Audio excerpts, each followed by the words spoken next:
योगी सरकार है उसके मंत्री नंदी जी हैं और नंदी जी ऐसे विभाग के मंत्री हैं जिस पर पूरा भविष्य उत्तर प्रदेश का टिका हुआ है। और इसी सिलसिले में नंदी जी स्वीडन विदेश यात्रा पर थे, तो पहला सवाल भविष्य को लेकर होना चाहिए, उत्तर प्रदेश के भविष्य को लेकर उसे कैसे सर्वोत्तम प्रदेश बनाने जा रहे हैं। नंदी जी आपका बहुत बहुत स्वागत है। सवाल यह है कि जब आप गए स्वीडन में तो आपने बंदूक चलाया, बंदूक ऐसे निशाने पर लिया आपने, और जब आप निशाने पर ले रहे थे तो उसकी गूंज उत्तर प्रदेश की धरती पर सुनाई पड़ी। हम सारे लोगों को लगा कि ये सारी चीजें निवेश के तौर पर आएंगी, लेकिन विपक्ष ने कहा कि ये बंदूक ताने हुए हैं लेकिन इसमें कारतूस गायब है। देखिए, मैं सबसे पहले तो माँ गंगा जमुना सरस्वती की ये पावन धरा पर आपको इस कार्यक्रम के लिए बधाई देता हूँ, शुभकामनाएं देता हूँ। माँ गंगा जमुना सरस्वती की 3 माला की धाराओं से मैं आप सभी का हार्दिक स्वागत और अभिनंदन करता हूँ। यहाँ उपस्थित ऑडियंस का भी और जितने लोग भी एबीपी गंगा ये प्रोग्राम देख रहे हैं, मैं सभी का हार्दिक स्वागत और अभिनंदन करता हूं अपनी ओर से, अपनी सरकार की ओर से, और सरकार के मुखिया योगी आदित्यनाथ जी की ओर से हार्दिक स्वागत और अभिनंदन करता हूं। अभी आपने पूछा कि हम विदेश गए थे। आदरणीय प्रधानमंत्री जी के मार्गदर्शन में और माननीय मुख्यमंत्री जी के नेतृत्व में 16 देशों के 21 सिटी में माननीय उप मुख्यमंत्रीगण, मेरे साथ और सीनियर मंत्रीगण, जो उत्तर प्रदेश कभी बीमारू राज्य के रूप में देखा जाता था, माना जाता था, सरकारों ने केवल और केवल उनके मन में एक विचार था कि कैसे नोट बढ़े और कैसे वोट बढ़े, बसपा में कैसे हमारी तिजोरी भरे और क्या हम करें कि हमारे कुछ वोट बढ़ जाए। सपा में ये नारे लगते थे, जिस गाड़ी में सपा का झंडा समझो उसमें बैठा गुंडा। जो समाजवादी पार्टी का सबसे बड़ा नेता होता था वो सबसे बड़ा गुंडा होता था। उसमें भी करते थे कि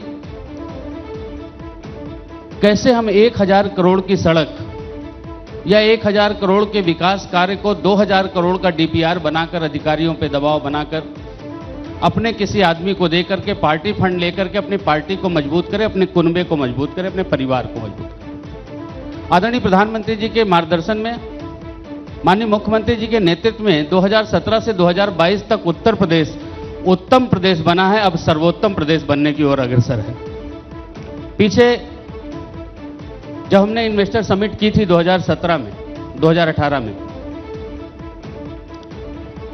तो 4,68,000 करोड़ रुपए के एमओयू साइन हुए, और 4,68,000 करोड़ रुपए के जो एमओयू साइन हुए, ये एमओयू ही नहीं रह गए, ये धरातल पर दिखाई दिए, धरातल पर दिखाई पड़े।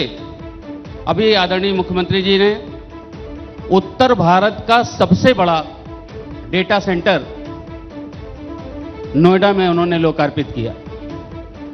अभी 3 जून 2022 को 80,224 करोड़ रुपए की ग्राउंड ब्रेकिंग सेरेमनी हुई। उसके पहले 60,000, फिर उसके पहले 66,000, ऐसे 3 लाख से 3.5 लाख करोड़ के एमओयू जो हुए थे, वो धरातल पर आज जो दिखाई दे रहे हैं, कुछ प्रोडक्शन में यूनिट आ गई है, कुछ के नक्शे पास हो गए, बन रहे हैं, कुछ फर्स्ट फेज पूरा करके सेकेंड फेज की तैयारी में है, और लगभग 1800 करोड़ रुपए हमने इंसेंटिव बांटे हैं। तो अब 2017 से 2022 तक उत्तम प्रदेश बना, अब सर्वोत्तम प्रदेश बनाने के लिए जो ग्लोबल इन्वेस्टर समिट में हमारी 16 देशों में यात्रा हुई, 21 सिटीज में यात्रा हुई। मैं अपनी बात बताऊं तो मैं 3 देश 9 दिन और 70,140 करोड़ रुपए के जो हमें प्रस्ताव प्राप्त हुए हैं, ये बड़े उत्साह भरे रहे। अभी आपने उस बंदूक की बात करी, उस गन की बात करी, उस पर अखिलेश जी ने ट्वीट किया था कि कागज की मोमबत्ती, कागज पे छपी हुई मोमबत्ती से रोशनी नहीं होती। तो उनको जवाब दिया गया था कि आंख मूंद लेने से सूरज का प्रकाश नहीं खत्म हो जाएगा या सूरज का प्रकाश समाप्त नहीं होगा। ऐसे जैसे क्रिकेट में बाउंसर बॉल होती है, न बल्ले पड़ती है न पल्ले पड़ती है, इस तरह अखिलेश जी के पल्ले नहीं पड़ने वाली है न बल्ले पड़ने वाली है। ये जो विकास की यात्रा है, यहां पर बैठे प्रयागराज के बहुत सारे जनमानस लोग बैठे हैं। 2014 के बाद आज तक अगर प्रयागराज बदला है तो जोरदार आपका समर्थन और सपोर्ट चाहता हूं।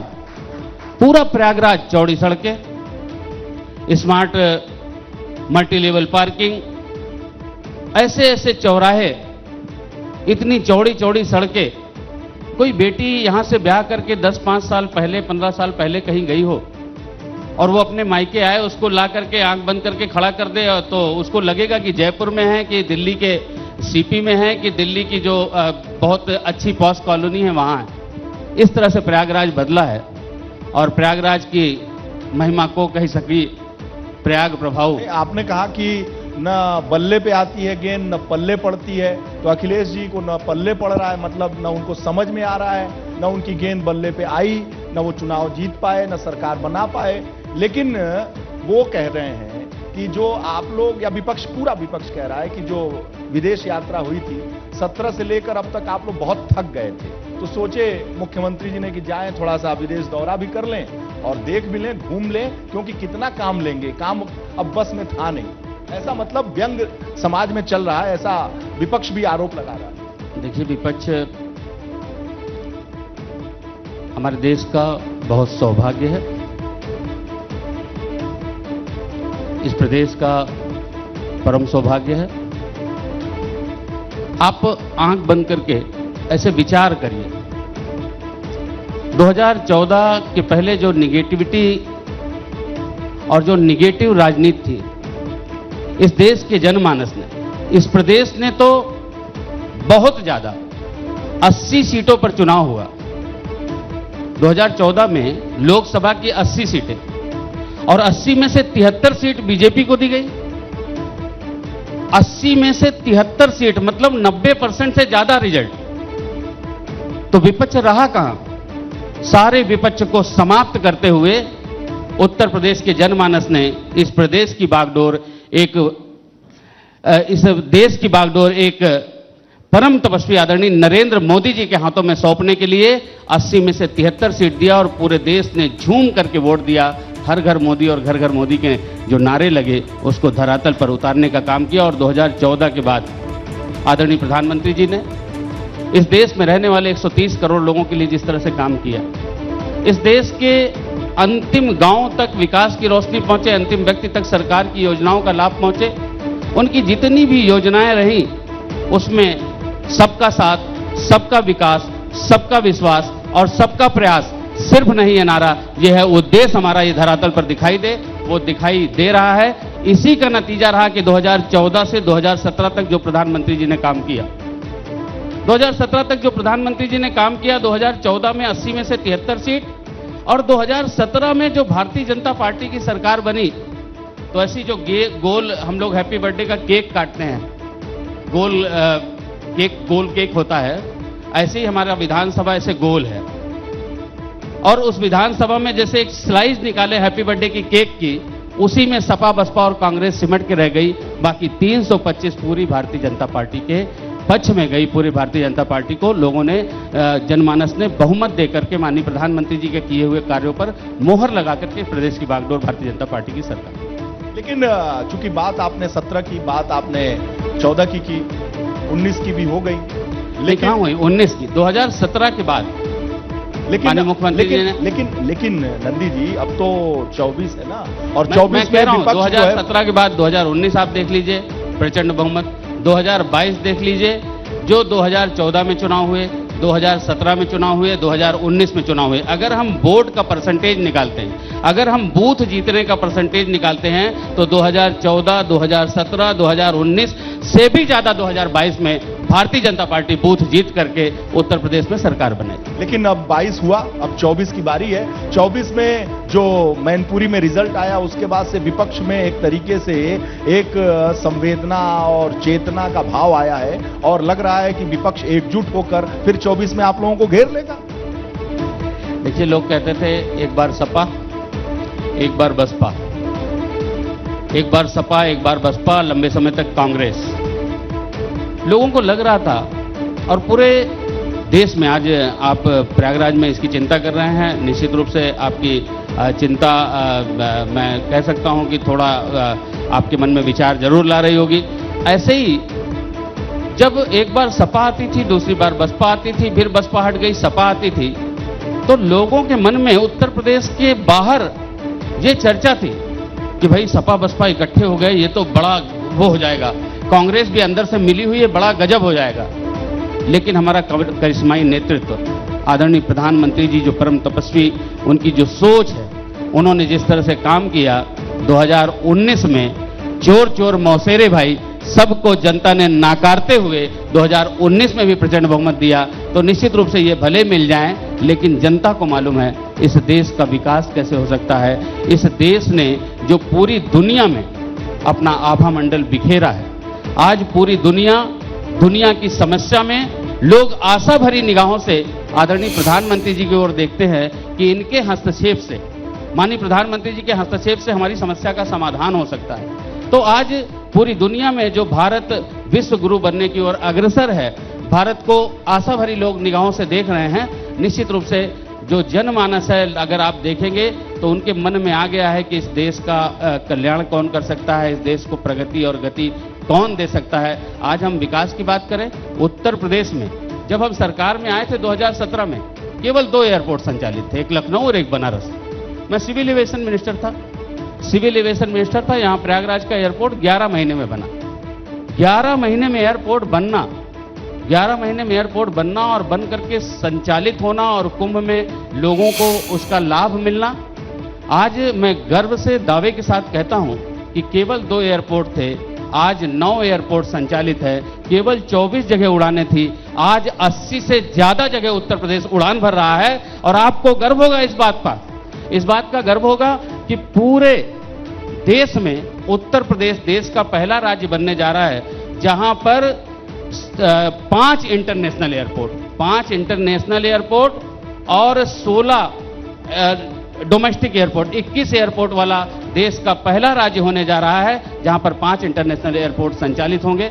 अगर हम हाईवे की बात करें, कभी सपा बसपा ने नहीं सोचा कि हमारी सड़कें अच्छी हो, हमारी ट्रांसपोर्ट कनेक्टिविटी अच्छी हो, हमारी हवाई कनेक्टिविटी अच्छी हो, हमारे यहाँ हॉस्पिटल्स हो, हमारी जनमानस को सुख सुविधाएं हो।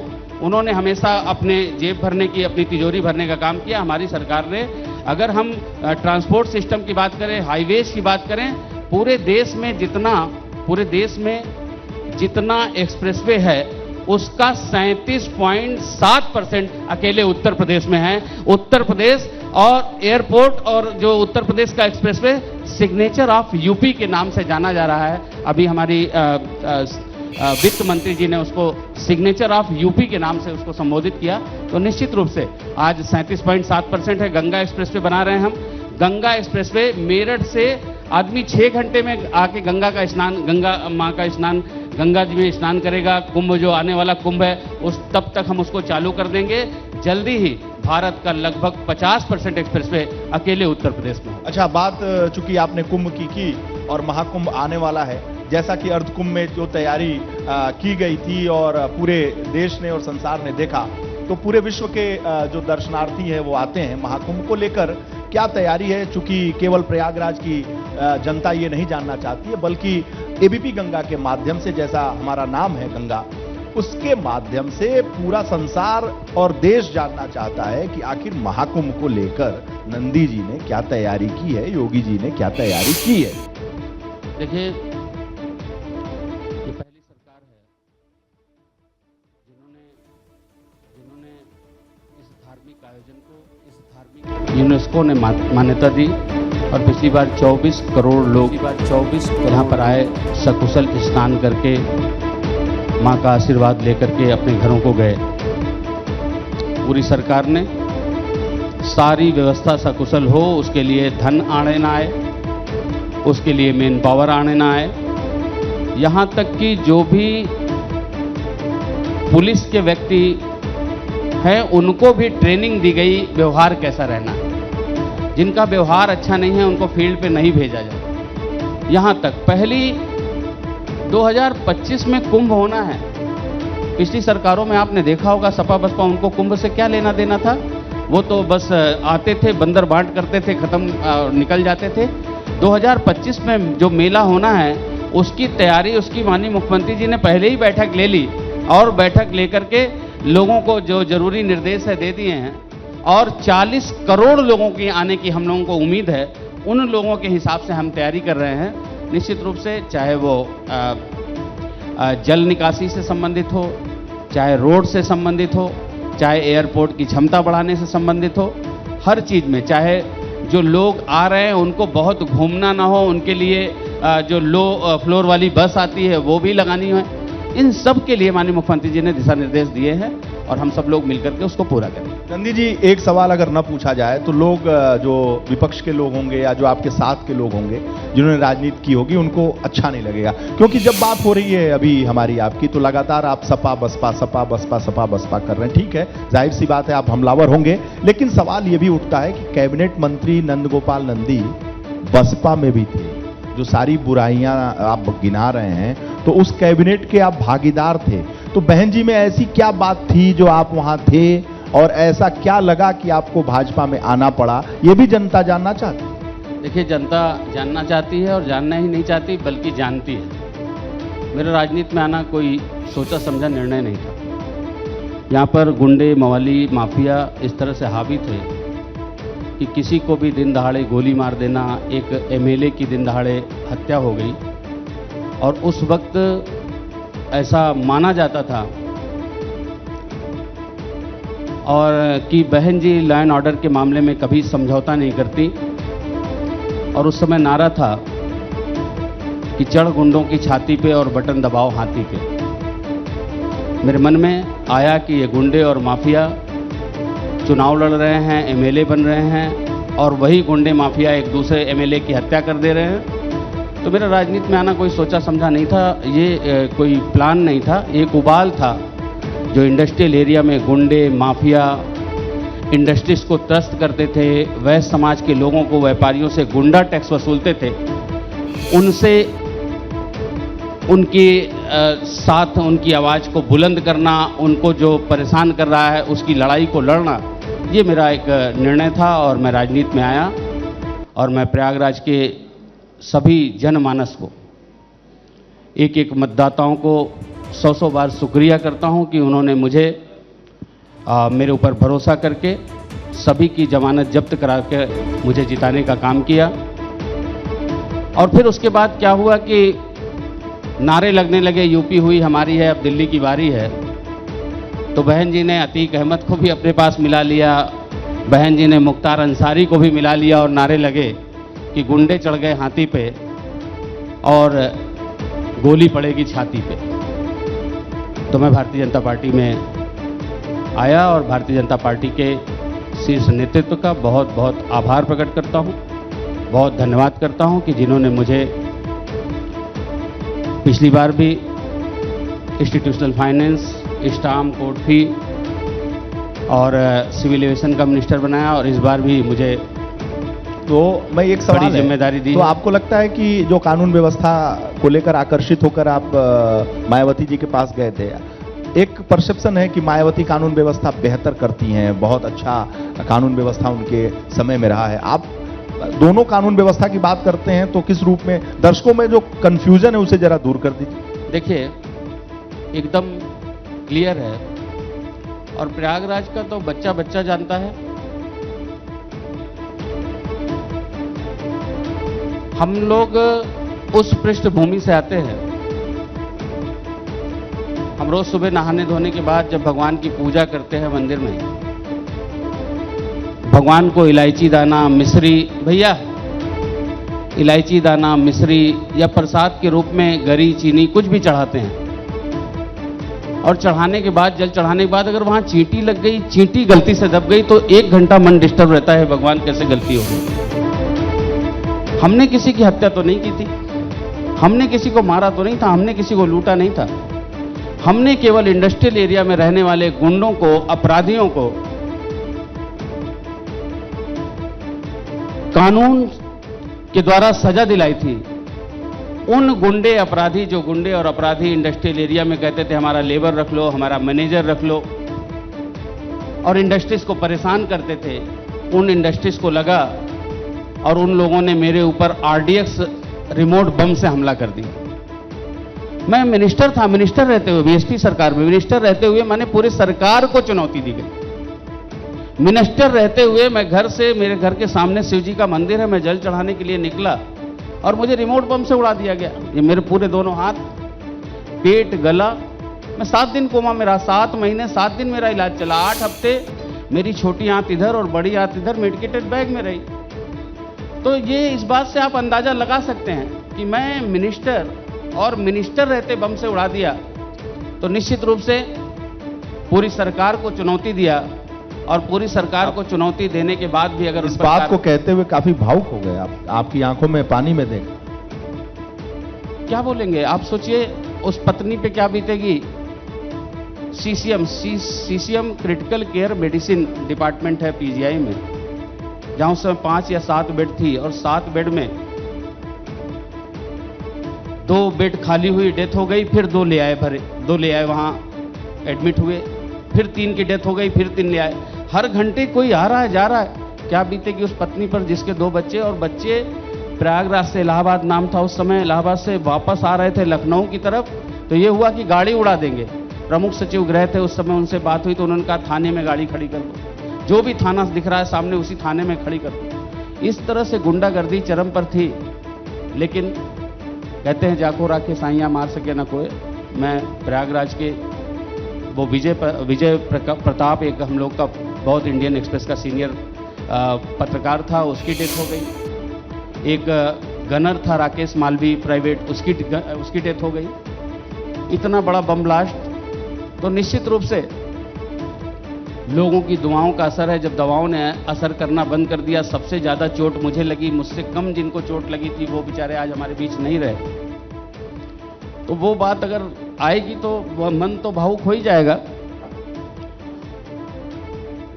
क्या बीती होगी उन बच्चों पे, छोटे छोटे बच्चे थे। मैं बच्चों को, मेरे बच्चे देहरादून पढ़ते हैं, उनको छोड़ने जाने वाला था उसी दिन, और मेरी बेटी चिल्ला के, रो के, पापा कस के, जब वो टीवी पे देखती है नंद गोपाल गुप्ता नंदी कोमा में, तो वो सारी चीजें सोचकर मन में थोड़ा सा दुख तो आता ही है। लेकिन आज मुझे संतोष है कि आदरणीय मुख्यमंत्री योगी आदित्यनाथ जी ने जिस तरह से गुंडों और अपराधियों के खिलाफ कार्रवाई की है।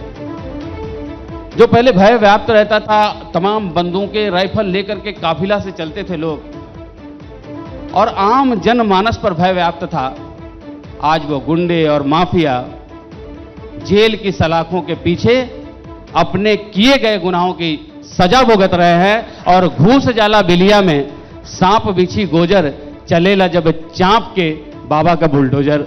ये जो बाबा का बुलडोजर सुशासन का चला, इससे गुंडे और माफिया थर थर कांप रहे हैं, और आम जनमानस में एक विश्वास, एक ऐसा भाव कि हम नहीं, सुरक्षित है, हमारी रक्षा है, कानून का राज है, हमें कोई परेशान करेगा तो उसको सजा मिलेगी, ये मन में विश्वास लोगों का। बुलडोजर की बात आप कर रहे हैं, तो जो 22 का रिजल्ट निकला उसमें मोदी जी का राशन और बुलडोजर का शासन बहुत बड़ा मुद्दा था। ऐसा माना गया, जो चिंतक हैं और समीक्षक हैं, कि सरकार जो आपकी लौटी है उसमें, तो जो बुलडोजर का शासन है, सबसे ज्यादा अगर हम बात करें तो प्रयागराज की धरती पर बुलडोजर चला है। आंकड़े बताते हैं और जो रिकवरी हुई है वो बताते हैं। तो बुलडोजर के शासन को और प्रयागराज की धरती पे जो वो चला है उसको किस रूप में करते हैं? आपने तो एक कविता भी बना ली है, वो कविता भी फिर से सुनाइएगा, क्योंकि दर्शक जो है वो शायद ढंग से सुन न पाए हों। बुलडोजर के शासन पे आज तक हमने बहुत सारी बातें सुनी, लेकिन कविता नहीं सुनी। वो कविता दर्शक सुनना चाहते हैं। देखिए, 2022 के चुनाव में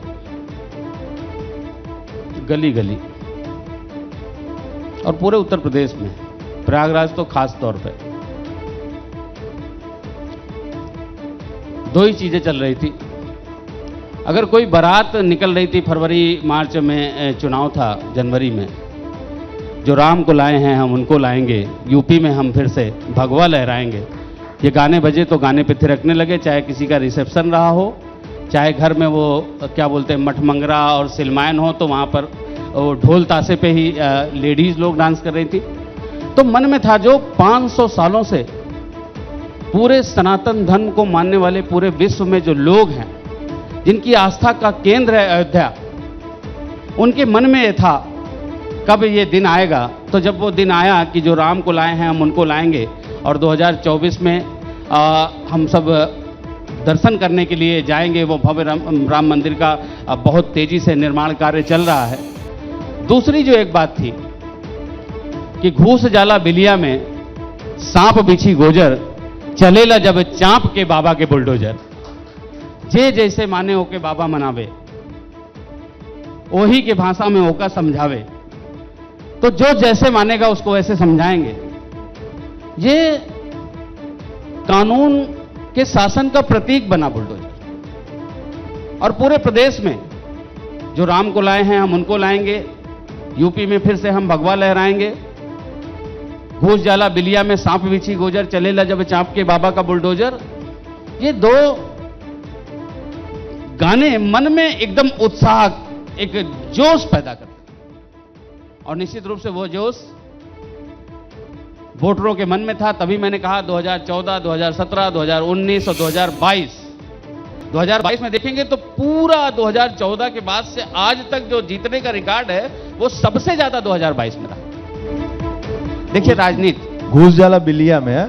हाँ, घूस जाला बिलिया में सांप बिछी गोजर, चलेला जब चाप के बाबा के बुलडोजर। सांप बिछी गोजर माने गली के गुंडे, मवाली, माफिया जो भी हैं। तो बमबाजी के लिए पूरा प्रयागराज जाना जाता था, ले बम फेंकते थे सब। यहाँ पहले पूरे यूपी में बमबाज के रूप में फिल्में भी बन गई, तमाम सीरियल बन गए। तो ये बमबाज के ऊपर कई ऐसी फिल्में हम लोगों को याद है। तो वो बमबाजी का जो कल्चर यहाँ रहा, लोग कहते थे कि यहाँ कट्टा और बंदूक नहीं, यहाँ बम से उड़ा देते हैं, बम चला देते हैं। छोटे छोटे बच्चों में वो चीज़ें आ गई। निश्चित रूप से इन सब गलत चीज़ों के लिए इलाहाबाद मशहूर था। इलाहाबाद केवल नाम ही नहीं बदला है। इलाहाबाद अगर नाम बदला है, प्रयागराज किया है, तो निश्चित रूप से प्रयागराज बदला है। पूरे प्रयागराज में अब गुंडागर्दी, बमबाजी और कट्टे की बात नहीं होती। कानून का शासन है, कानून का राज है। और राजनीति हो सकता है दूसरी पार्टी के लिए, सपा बसपा कांग्रेस या किसी भी पार्टी के, सत्ता पाने का, सत्ता की लालच का केंद्र हो, सत्ता के लिए हो। राजनीति भारतीय जनता पार्टी के लिए सेवा है, और भारतीय जनता पार्टी के सभी लोग इसको सेवा भाव से करते हैं। मैं मानता हूं कि राजनीति हमारे लिए सेवा ही है, और सेवा नहीं होती तो 2007 में जब हम पहला चुनाव लड़े थे तो मेरी कोई राजनीतिक हैसियत नहीं थी, मुझे काका गागा अंगा ABCD भी नहीं। उत्तर प्रदेश के इतिहास में ये पहली बार हुआ जहां इतने बड़े बड़े लोग मेरे खिलाफ चुनाव लड़ रहे हैं। मैं जिंदगी का पहला चुनाव लड़ा। कभी छात्र राजनीति नहीं, व्यापार मंडल नहीं, संगठन नहीं, सभासद नहीं, BDC नहीं, कोई चुनाव लड़ा ही नहीं।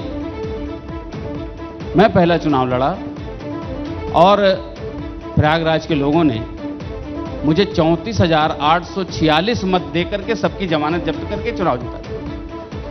दूसरा चुनाव लड़ा, 43,000 वोट, 25% वोट ज्यादा। 34,000 से 43,000, 25% वोट ज्यादा, और 208 वोटों से बेईमानी से चुनाव हरा दिया गया। मैंने नहीं कहा, मैं तो हाथ जोड़ के चला है, भाई हार गए चलो, लेकिन जनमानस को लगा नहीं, बेईमानी से चुनाव हरा दिया गया। और मेयर का चुनाव था, मार्च में हम चुनाव हारे, अप्रैल मई छोड़िए, जून में 2012 में मेयर का चुनाव था।